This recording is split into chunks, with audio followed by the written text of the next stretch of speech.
అందరికీ నమస్కారం. నేను మీ మనీ. అందరూ ఎలా ఉన్నారు? So welcome to my channel explore with money. So ఇప్పుడు నేను ఈ వీడియోలో వచ్చేసి తెలంగాణలోని నిజామాబాద్ నుంచి బయలుదేరి మధ్యప్రదేశ్‌లోని ఖాండ్వాకి అయితే వెళ్తున్నానన్నమాట. ఖాండ్వా నుండి ఓంకారేశ్వర్‌కి వెళ్ళాలి. మొత్తం మధ్యప్రదేశ్ రాష్ట్రంలో వచ్చేసి దాదాపు ఒక 10 నుంచి 12 రోజుల ట్రిప్ అయితే ప్లాన్ చేసి పెట్టేసాను ఇంకా. అలా ఓంకార్, ఉజ్జయిని ఇట్లా మొత్తం స్టేట్ అంతా కవర్ అయ్యేలాగా ప్లాన్ అయితే సిద్ధం చేసి పెట్టేశాను. ఫస్ట్ ఈరోజైతే ఇప్పుడు నాకు నైట్ వచ్చేసి 11కి అయితే ట్రైన్ ఉందన్నమాట. ఇప్పుడు టైం వచ్చేసి 6 o'clock అట్లా అవుతుంది. బయలుదేరి వెళ్ళిపోతున్నాయి ఇక్కడ నుండి అయితే. మనకైతే నైట్ 11 o'clock ఎక్కితే మనకు నెక్స్ట్ డే మార్నింగ్ ఖాండ్వాలో 9:30కి అలా దించేస్తుంది. మళ్ళీ అక్కడ నుండి బయలుదేరి ఓంకారేశ్వర్ వెళ్ళాలి బస్లో. అలా అనమాట ఇంకా. అండ్ అది ఇంకా మనం ఇంకో కొత్త రాష్ట్రాన్ని కూడా ఎక్స్ప్లోర్ చేయబోతున్నాం. మనకు రాజస్థాన్, గుజరాత్, కర్ణాటక ఇలా అలా చాలా వరకు స్టేట్స్ అయిపోయినాయి. మీరు కొత్త వెళ్ళి చూడండి, మనకు ప్లేలిస్ట్లో కూడా ఉంటాయని అవైలబుల్గా. అండ్ అంతే ఇంకా ఇక్కడ నుంచి బయలుదేరి వెళ్ళిపోతున్నాను ఇక. కొత్తగా ఈ ఛానల్ కూడా చూస్తున్న వాళ్ళు కింద ఖచ్చితంగా సబ్స్క్రైబ్ బటన్ ఉంటుంది. సబ్స్క్రైబ్ బటన్ ఆన్ చేసి బెల్ ఐకాన్ అయితే ఆలో పెట్టుకుని నేను కొత్తగా పెట్టగా వీడియోస్ మీకు అయితే నోటిఫికేషన్ వస్తుంటాయి. ఫ్యూచర్లో ఇంకా మంచి మంచి వీడియోస్ చేయడానికి అయితే మీరు నాకు సపోర్ట్ ఉండాలని కోరుకుంటున్నాను. చలో ఇంకా 4 గంటలు అక్కడ నుండి ప్రయాణించి ఇక చూస్తున్నారు కదా నిజామాబాద్ జంక్షన్ అని చెప్పేసి ఉంది కదా, అదనమాట. ఇది నాకు తెలిసి రైల్వే స్టేషన్ కన్స్ట్రక్షన్లో ఉన్నట్టుంది మేబీ. ఏంటో అందరు మరి బయటే కూర్చున్నారు, బయటకు చాలామంది, అంత రష్ ఉంది అదేంటో. మనకి ఇక్కడ పక్కనే జంక్షన్ ఉంటుంది, జంక్షన్ పక్కనే మనకు రైల్వే స్టేషన్ ఉంటుంది. ఇక్కడ మీకు దిగేసి కంఫర్టబుల్గా ఎక్కడికి కావాలంటే అక్కడ వెళ్ళిపోవచ్చు. అండ్ నా ట్రైన్ వచ్చేసి 11:30కి ఉంది అండ్ మళ్ళీ డిలే అయిపోయింది. ఇప్పుడు టైం వచ్చేసి 10:30 అవుతుంది. ఇంకా తప్పదు, డిలే అయిపోయింది, వెయిటింగ్ తప్పదు. నేను చెప్పినట్టే అండర్ కన్స్ట్రక్షన్లో ఉంది. అండ్ ఇంకా పక్కనే టిఫిన్ సెంటర్ ఉంటే టిఫిన్ చేసేస్తా, చాలా లైట్గా ఉండాలని చెప్పేసి. కడుపు నిండా తినేసి ఇంకా వెళ్తున్నా స్టేషన్లోకి. లోపలికి రైల్వే స్టేషన్లోకి వచ్చేసిన అంత కన్స్ట్రక్షన్ వర్క్ నడుస్తూ ఉన్నది. అంత రూట్ బ్లాక్ చేసి ఒక సైడ్ నుండి పెట్టారంతా. చూడండి, ఇది ఎప్పుడు మనకు ప్రయాగ్రాజ్లో జరిగింది కదా కుంభమేళ, అప్పటి ట్రైన్ ఇది. మొత్తం ఆ స్టిక్కర్స్ అవి ఉన్నాయి చూడండి. అండ్ ఇందాక ఒక ట్రైన్ వచ్చి వెళ్ళింది, కొంచెం ఇక జనాలు అందరూ ఎగ్జిట్ అవుతున్నారు ఇక్కడ నుండి. మన ట్రైన్ కోసం వెయిట్ చేయడం తప్ప ఏం చేయలేం, కూర్చుందాం వెళ్ళిపోయి సైలెంట్గా. బయట కూర్చోడానికి ఇక్కడ ఏం లేవు, మరి ఏదో ఒకటి సెట్ చేసుకోవాలి వెళ్ళి. ప్రజెంట్ అయితే స్టేషన్ అంతా కొంచెం ఖాళీగానే ఉంది. అండ్ మొత్తం అయితే రినోవేషన్లు ఉంది చూడండి. ఎట్టి చూసినా ఇక్కడ అసలు చైర్స్ వెళ్ళి కూర్చోడానికి అంత కింద కూర్చున్నాం. బయట కూర్చుంటేనేమో దోమలు కొడుతూ ఉన్నాయి ఒకటే. ట్రైను డిలే అయిపోయింది. 11కి రావాల్సిన ట్రైను 11:40 అయింది. అంత లేటుగా వస్తుంది అనమాట. ఏంటో ఏమో అర్థం కావట్లేదు. స్టేషన్ మాత్రం బాగుంది. ఇక్కడ waiting hall, AC waiting hall ఉంది. అది తీసుకోలేదండి, ఎందుకు, ఇక్కడ అది ప్రైవేట్ అనమాట. ప్రైవేట్ ఉంటాయి, రైల్వే స్టేషన్కి సంబంధించి ఉంటాయి. మనకి ఎట్లా అంటే ప్రైవేట్ వచ్చేసి వాళ్ళు 30 రూపీస్ 20 రూపీస్ అలా ఛార్జ్ చేస్తారు. అదే మనకి దీన్ని అనుకోండి, మనకి ఏసీ వెయిటింగ్, మనకి రిజర్వేషన్ ఉంటుంది కదా ఏసీలో, వెళ్ళి కూర్చోవచ్చు అలా అనమాట. ఇక ట్రైన్ కోసం వెయిటింగ్. ట్రైన్ వస్తే చూపిస్తా, మోస్ట్ చూపించడానికి ట్రై చేస్తా. ఒకవేళ ఎక్కేసి పడుకోవాలి ఇంకా 12 అయిపోతే మన ఎర్లీ మార్నింగ్ మళ్ళీ 9:30కి దించేస్తుంది కదా అది ఇంకా. ఫైనల్గా ప్లాట్ఫామ్ నెంబర్ 2కి వచ్చేస్తుంది. ఇంకా ఒక 4 kilometers ఉంది. 11:03కి రావాల్సిన ట్రైను ఇప్పుడు టైం వచ్చేసి 12:03 అవుతుంది ఎర్లీ మార్నింగ్. అమ్మాయి ఈ ట్రైన్లు డిలే ఏందో అర్థం కావట్లేదు అసలు నిజంగా. గంట ఒక్క నాకు కూర్చొని బయట ఫుల్ దొమ్మలు కొడుతున్నాయి ఆడ. అది ఇంకా ట్రైన్ అయితే వచ్చేస్తుంది, ఇంకా బతుకున్నాం. ఇంకా మనం వెళ్ళబోయేది అయితే స్లీపర్ ఏం కాదు, అది ఏసీ టికెట్ అనమాట. నాకు స్లీపర్ అయితే అవైలబుల్ లేక నాకు ఏసీ కొట్టేసుకుని ఇంకా టికెట్లు అయితే. లోపలికి వెళ్ళాకైతే ఏం చూపించలేను, ఇంకా పడుకుంటే వెళ్ళి నిద్ర వస్తూ ఉన్నది అప్పటి నుండి ఒకటే. అదనమాట, హారన్ కొడుతుంటా వస్తుంది. అండ్ డబల్ హారన్ ఇస్తాడు. అది ఇంకా రేపు మార్నింగ్ కలుసుకుందాం మళ్ళీ. నాకు తెలిసి అప్పటికి మధ్యప్రదేశ్లో ఉంటాంలేండి. అది ఇక చూడండి గాయస్, ఇక వస్తుంది. ఇగో ఇది మన train, Jaipur super fast express. ఇంక ఎక్కేద్దాం వెళ్ళిపోయి. అందరికీ good morning and good morning from Madhya Pradesh. Almost all ఇంకా మనకు ఒక స్టాప్ మాత్రమే ఉంది మధ్యలో, ఖాండ్వాలో దిగడానికి.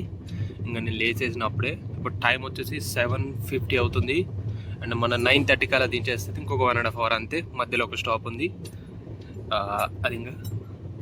సో ఇక్కడ మొత్తం క్రాప్ కల్టివేషన్ వచ్చేసి మనకు ఇక్కడ క్రాప్ కల్టివేషన్ వచ్చేసి పత్తి, మొక్కజొన్న, సో అంతే. ఇంకా ఇవి రెండు ఎక్కువ వేస్తుంటారు మనకి ఇక్కడ నుంచి ఎక్కువ మనకు మెటీరియల్ అదే వస్తూ ఉంటుంది, రా మెటీరియల్. అండ్ ఇక్కడ చూడండి పైన మొక్కజొన్న కనబడుతుందా, ఆ గుట్ట పైన కూడా వేసారులేండి. ఇవి చూడండి ఎంత బాగుందో, మొత్తం అడవిలా కనబడుతుంది కదా, అంతా ప్లెయిన్ ల్యాండ్, చెట్లు పచ్చగా ఉన్నాయి, వర్షం కొట్టినట్టుంది అంతా. అండ్ ఇటు వర్షం ఏం లేదు లేండి, అంతా ప్రస్తుతానికి అయితే బాగానే ఉంది. చూడాలి ఇంకా. ఫైనల్గా ఇప్పుడు 9:30 అవుతుంది ఎగ్జాక్ట్గా దించేసింది. ఇంకా చూసారు ఆ ట్రైన్ ఖాండ్వా స్టేషన్ ఇది. సో ఇప్పుడు ఇక్కడి నుంచి బయటకు వెళ్ళి బస్ స్టాండ్కి వెళ్ళి అక్కడ నుండి ఓంకార్ వెళ్ళే బస్సు ఎక్కాలి, మన ఓంకారేశ్వర్ వెళ్ళే bus. And foot over bridge అయితే ఇక్కడ ఉంది. సో నేను ఫటాఫట్ ఎక్కేసి వెళ్ళిపోవాలి. ఇంకా మధ్యాహ్నం వరకు ఇచ్చేది అనుకుంటే ఇక్కడ నుంచి 60-70 కిలోమీటర్లు ఉంది. దాదాపు మనకు గంటన్నర అట్లా పట్టే అవకాశం ఉంది. ఇంకా ఎగ్జిట్ అయితే అయిపోదాం మనం అయితే ఇక్కడ నుండి. ఫుట్ ఓవర్ బ్రిడ్జ్ అయితే ఎక్కేసి చూసిన ఆ ట్రైన్ అక్కడనే ఉంది, ఇంకా స్టార్ట్ కాలేదు. అండ్ అక్కడ వెనుక కనిపిస్తున్న అమ్మగారిని అడిగాను అనమాట. సో ఎలా వెళ్ళాలని చెప్పేసి, మనకు పక్కనే బస్ స్టాండ్ ఉంటుంది, వెళ్ళొచ్చు, ఏం ప్రాబ్లం లేదు. దర్శన్కి వచ్చారా, ఎక్కడ నుండి వచ్చిందని చెప్పేసి అడుగుతున్నారు. సో అది ఇంకా ఇది ఏదో పెద్ద స్టేషనే, బట్ అంత ఖాళీగా ఉంది. ఈ ఫస్ట్లీ ఇక్కడి నుంచి ఎగ్జిట్ అయిపోతే మన బయటనే, మీరు బయటకు వెళ్ళి లెఫ్ట్ సైడ్ వెళ్ళిపోతే మీకు బస్ స్టాండ్ వచ్చేస్తుంది అనమాట. ఇప్పుడు వెళ్తుంది ఇక ట్రైన్ చూడండి, మూవ్ అయింది. నాకు తెలిసి ఇక్కడి నుంచి మళ్ళీ ట్రావెల్ చేయాలా, అదే అనమాట. పర్లేదు. సో స్టేషన్ బయట నుండి తిరిగి లెఫ్ట్ సైడ్ వస్తే మీకు ఎక్కడ కనిపిస్తుంది చూసారా, ఇదే బస్ స్టాండ్. ఇక్కడ బస్సులు వెళ్తున్నాయి చూడండి. అండ్ ఇక్కడ మనం ఆ నాన్ ఏసీ బస్ తీసుకోవాలి, వెళ్ళి ఒకసారి అడిగేసి దగ్గరికి వెళ్ళి చూద్దాం. దగ్గరికి వెళ్ళి అడగాలి ఇప్పుడు ఏం బస్సు ఉంది, వెళ్తున్నాయా లేవా అని చెప్పేసి. బస్ అయితే ఎక్కి కూర్చున్నాం చూడండి. ఇది లోకల్ బస్ అంటే మనకి ఇక్కడ బస్ స్టాండ్ వచ్చి మీరు అడగండి. ఇండోర్ వెళ్ళే బస్ ఉంటుంది కదా, ఇండోర్ వెళ్ళే బస్ ఎక్కండి. మధ్యలో ఓంకారేశ్వర్లో ఆపుతానంటే నాకు తెలిసి లోపలికి వెళ్ళకపోవచ్చు, బికాస్ సనవాడ్ అని చెప్పేసి ఏరియా ఉంటుంది అనమాట అక్కడ. సో సనవాడ్లో ఆపుతారనుకోండి, అక్కడ నుంచి లోపలికి వెళ్ళిపోవాలి. 10 కిలోమీటర్స్ ఏముంటుంది, అక్కడ నుంచి మనకు ఆటోస్, బస్సెస్ అన్నీ అవైలబుల్ ఉంటాయి, నో ప్రాబ్లం. సో మీరు వస్తే మట్టుకి ఈ ఇండోర్ బస్ అని చెప్పేసి ఎక్కడ చాలా బస్సెస్ ఉంటాయి బయట, అడగండి. బయట నిలబడి తిరుగుతూ ఉంటారు, ఇండోర్ ఇండోర్ ఇండోర్ అని చెప్పేసి చాలామంది. సో వాళ్ళు మీరు కేర్ఫుల్గా కొంచెం అడిగి తెలుసుకుంటే అయిపోయింది అదనమాట. ఇంకా చాలా జాగ్రత్తగా ఉండండి, మీకు బస్సెస్ ఎక్కే దగ్గర కానీ టికెట్స్ బుక్ లేకపోతే మాత్రం స్కామ్ చేసే అవకాశాలు ఉంటాయి. చాలా జాగ్రత్తగా అడిగి మరి తెలుసుకొని చుట్టుపక్కల ట్రాఫిక్ పోలీస్ వాళ్ళని అడగండి, మీకు చెప్తారు ఏదన్నా ఉంటే. అదనమాట. ఇంకా బస్ అయితే స్టార్ట్ అయిపోయింది. నాకు తెలిసి గంటన్నర పడుతుంది అనుకుంటున్నాయి. 60 కిలోమీటర్లు అంటే అంతే లేండి, గంటన్నర పడుతుంది. అది ఇంకా బస్సు అయితే చాలా దూరంగా తీసుకొచ్చాడు. అప్పుడు మీరు చెప్పారు కదా మా అక్క కనబడుతుందంతా.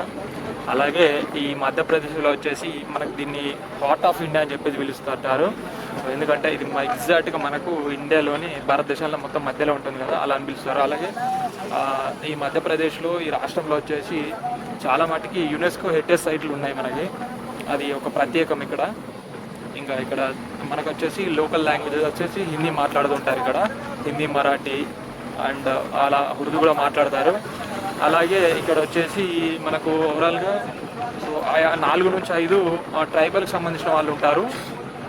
వాళ్ళు ఏంటంటే వాళ్ళ భాషలో మాట్లాడుకుంటారు అనమాట, ట్రైబల్ లాంగ్వేజ్ ఉంటుంది కదా, అలా ఉంటాయన్నమాట ఇక్కడ.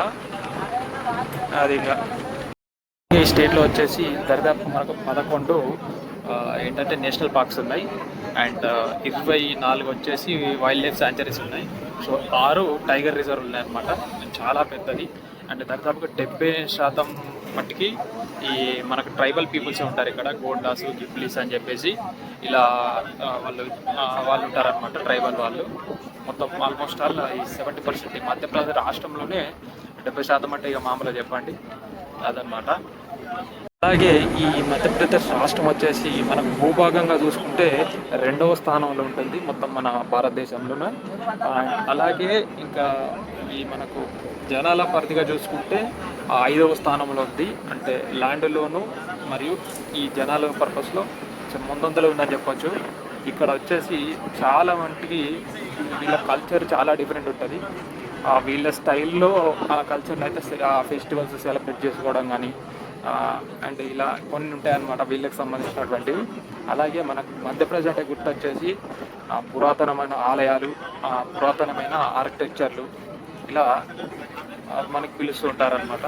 మెయిన్గా అదే అనమాట మనకు. అండ్ ఇప్పుడు వచ్చి భోపాల్ వచ్చేసి దీనికి రాజధానిగా ఉందన్నమాట మధ్యప్రదేశ్ రాష్ట్రానికి. అది ఇంకా మన ప్రయాణాలు అయితే కొనసాగిద్దాం. ఇంకా ఇప్పుడైతే ఇక్కడ ఈ జంక్షన్ దగ్గర దిప్పేసిపోయింది భారత్ పెట్రోల్ పంప్ అని ఉంటుంది. ఇక్కడ నుంచి మీరు కాస్త స్ట్రేట్ ముందుకు వెళ్ళిపోతే మనకు సనావాట్ బస్ స్టాండ్ ఉంటుంది అనమాట. నో టెన్షన్, ఒక 100 మీటర్స్ ఉంటుంది అంతే, నడుచుకుంటూ వెళ్ళిపోవాలి మీరు. ఇంకా ఇక్కడ మనకు బస్సెస్ అవ్వాలి. ఇక్కడ రెడ్ బస్ కనబడుతుంది చూడండి. ఇక్కడ నాకు తెలిసే ఓంకారేశ్వర్ వెళ్ళేది అనుకుంటా. సో మనం ఎక్కి వెళ్ళి అడిగితే ఇన్ని నుంచి వెళ్ళి 10 కిలోమీటర్లు ఉంటుంది అంతే ఓంకారేశ్వర్. సో అక్కడికైతే వెళ్ళిపోదాం. ఇంకా ఆ బస్సు వెయిటింగ్ అనుకుంటా. సో నింపుకుంటున్నాడు మందిని ఇక్కడ. బస్సు ఫుల్ అయిపోయిందంటే తీస్తాడు ఇంకా బస్సు. అది ఇక్కడ హోటల్స్ అవన్నీ ఉన్నాయిలేండి. ఇలా వస్తే ఇక్కడ స్టే చేయవచ్చు మీరు. నేను నడుచుకుంటూ వస్తున్నాను. ఓంకారేశ్వర్ అనుకుంటూ కూడా వచ్చాడు. పిలుస్తూనే ఉంటారు మనల్ని ఓంకారేశ్వర్ ఓంకారేశ్వర్ అని. సేమ్ అక్కడలాగే అండ్ వచ్చి బస్సు ఎక్కి కూర్చున్నాయి చూడండి. బస్ అంతా ఖాళీ ఉంది. నాకు తెలిసి ఒక 5 నిమిషాలు ఫుల్ అయిపోతుంది. తీసుకున్న బస్సు వెళ్తానే ఉన్నాడు ఆల్రెడీ. రష్ రష్ అక్కడికి వెళ్ళాక కలిసి రష్ రష్ ఉంది. బస్ స్టాండ్లో కలుస్తాను మళ్ళీ మిమ్మల్ని. ఓంకారేశ్వర్ బస్ స్టాండ్లో ఇక అక్కడికి వెళ్ళాక చూపిస్తా అన్న కదా. ఈ అమ్మాయి బస్సు ఎట్లా కొడుతుందంటే రప్ప కొట్టి పడేస్తాడు బస్సు. అంటే రోడ్ అసలు ఏం బాగాలేదు. పొక్కలు ఉంది రోడ్ అంతా. ఇక చూడండి పత్తి ఏరియా పట్టు బాగుంది కానీ రోడ్డు చెత్త దరిద్రంగా ఉంది రోడ్డు. ఏదో నేను ఒకటి అబ్జర్వ్ చేస్తే ఇక్కడ టికెట్ ఇవ్వట్లేదు. పైసలు ఎక్కడి నుంచి ఇక్కడికంటే అంటే డిస్టెన్స్ సంబంధించిన డబ్బులు తీసుకుంటూ టికెట్ ఇవ్వట్లేదు. అదేంటో నాకు అర్థం కాలేదు. అక్కడ ఇవ్వలేదు, నాకు ఇక్కడ కూడా టికెట్ ఇవ్వలేదు, డబ్బులు ఇచ్చేస్తాను. సో అక్కడ నుండి సానవాటి నుంచి ఒక్కరికి 30 రూపాయలు అంట టికెట్. ఏంటో అదనమాట. ఇక అది బ్యాక్ సైడ్ అంతా మనకు ఓంకారేశ్వర్ బస్ స్టాండ్ అనమాట. మొత్తం రష్ ఉందంట, ఫుల్ జనాలు ఉన్నారు ఈరోజు. సో నేను పక్కన ఉన్న ధర్మశాలకు వెళ్తున్నాను. మనకి ఇక్కడ నుండి పక్కనే ఉంటుంది ధర్మశాల అనమాట. చాలా ధర్మశాలలు ఉంటాయి మీకు కూడా, హోటల్స్ ఎవ్రీథింగ్ దొరుకుతాయి మనకు అన్నీ. ఇంకా అదిగా సో నా ప్రయాణం కనుక మీకు నచ్చినట్లయితే లైక్, షేర్ అండ్ సబ్స్క్రైబ్ చేయడం మర్చిపోకండి. So this is Manikanta. So thank you, love you all, bye bye.